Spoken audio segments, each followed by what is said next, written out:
वंचित बहुजन आघाडीने ही जी विधानसभा आणि विधान परिषद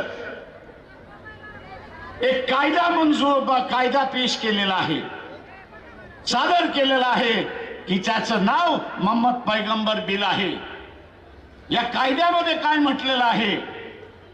या कायद्यामध्ये आम्ही असं म्हटलेलं आहे की मोहम्मद पैगंबर आणि इतर देवदेवतांच्या संदर्भात किंवा राष्ट्रीय व्यक्तींच्या संदर्भात कोणी उलट सुलट लिहित असेल आणि ते सिद्ध झालं तर त्याला 7 वर्षाची सजा झाली पाहिजे।